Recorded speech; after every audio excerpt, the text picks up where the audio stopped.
Father Quaintrell, and welcome back to my channel. I'm super excited about today's video because baking has been one of my favorite pastimes. Even when I was a little girl, my father taught me how to bake a cake from scratch when I was 8. And around the holiday time, we would always bake breads, cakes, as well as some of our traditional favorites like potato pudding. So around the holiday season, just the smell of ginger, cinnamon, as well as nutmeg, all of those aromatic spices just brings back a warm, nostalgic feeling for me. So today, I'll be showing you how you can whip up 3 desserts for the holiday season. If you are hosting, these desserts are aesthetically pleasing, as well as easy to whip up, and also very delicious. So without further ado, let's get right into this video. So the first item that I will be baking is a gingerbread loaf. Gingerbread obviously screams holiday, Christmas, holiday season, and I wanted to whip up this loaf. I think it's perfect, especially if you're doing like a, Christmas breakfast, brunch. I think that the flavors of this loaf is perfect and it's super moist, very, very easy to whip up, and you technically don't really need the stand mixer for this per se, but you can use an electric mixer if you have one, or you can just whip it with your hand. I've done loaves many times with just mixing them and they came out perfect. So let's get right into it. For this gingerbread loaf is some all-purpose flour, all of my spices, and then I have some molasses, as well as 1 egg, some brown sugar, and baking soda and salt.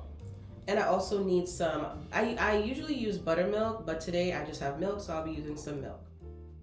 So here I am adding my ingredients, my dry ingredients, to a bowl. I like to spoon out my flour to make sure that I have an accurate amount of flour.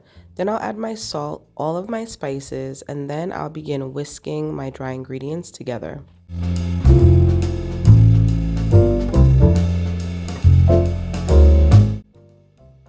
And to my stand mixer, I will be adding my brown sugar as well as melted butter that I will mix on medium, and then I will add my egg.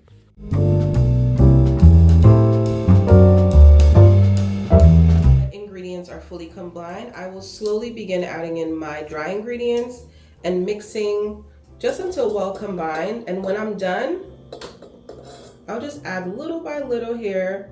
And then when I'm done, I will add my milk, and then it's done pretty much. You want to use a spatula to scrape down the sides of your bowl.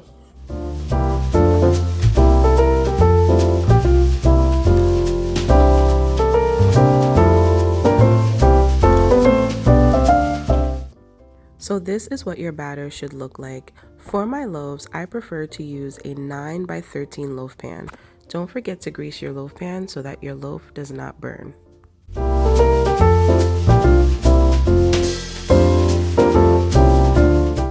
Now that it's ready, I will put this in the oven for 55 to 60 minutes. The oven, and doesn't it look divine? So I have, remember the homemade cream cheese frosting that I made? I have this over here, as well as some orange zest that pairs great with ginger.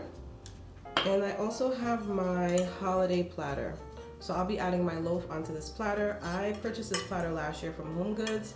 And I also think, using your festive platters adds a little bit of pop of joy to your hosting and baking. So I love adding platters every year to, display my desserts.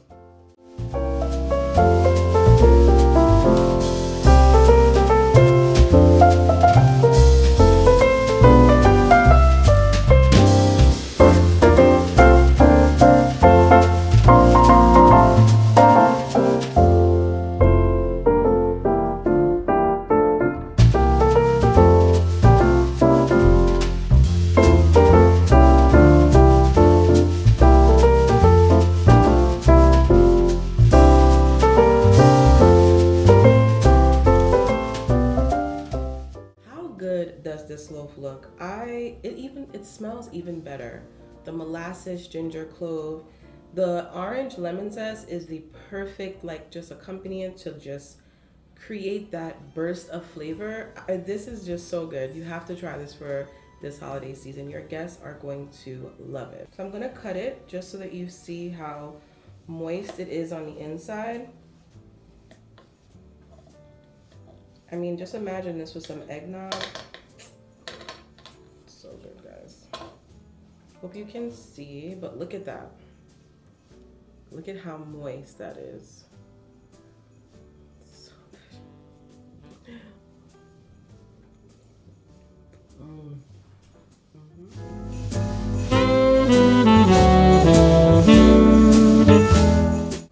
For my next dessert, I am making poached pears. Poached pears is a very like sexy, aesthetically pleasing dessert.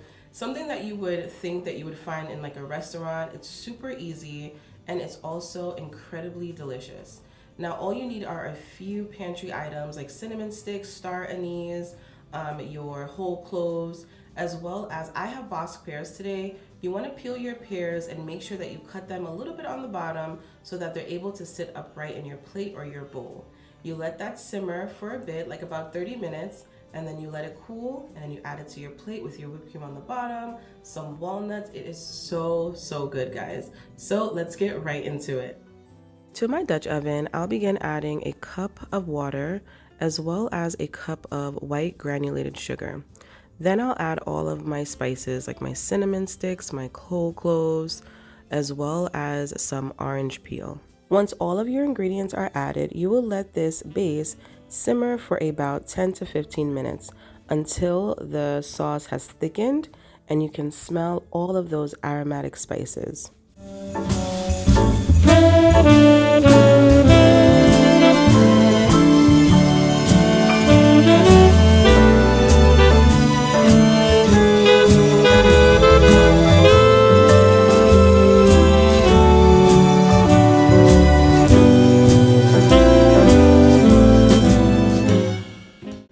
Then you'll add your pears one by one and then cover your pot and let simmer for about 30 minutes. Before plating, you want to make sure that your pears are fully cooled.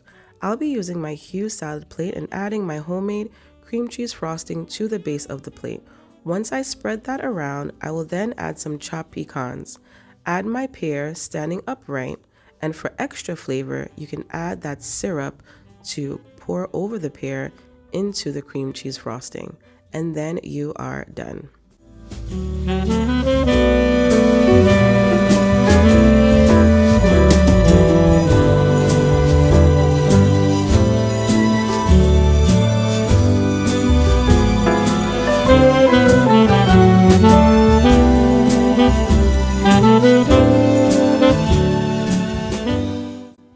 For my last dessert, I will be making classic vanilla cupcakes. This recipe is super easy, and I added a little bit of flair by adding a Ghirardelli peppermint chocolate bar on top of the cupcake, along with making my own homemade buttercream.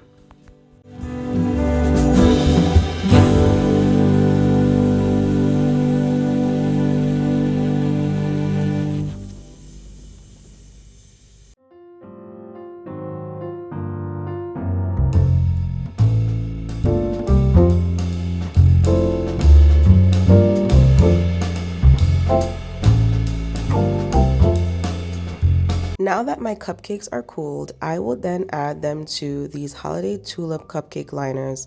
And the trick to adding your cupcakes to liners is to bake them in regular cupcake liners and then add them to tulip liners when they're done. Now I'm making my homemade buttercream, and this is the consistency that you should have before adding it into your piping bag.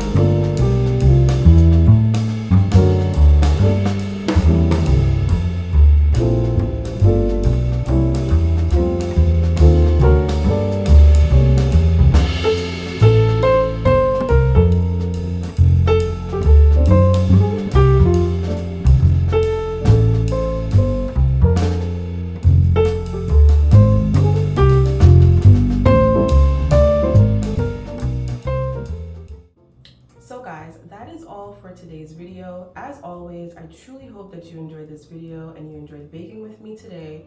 As I said before, all of the items that I used today will be down in the description box along with the recipes.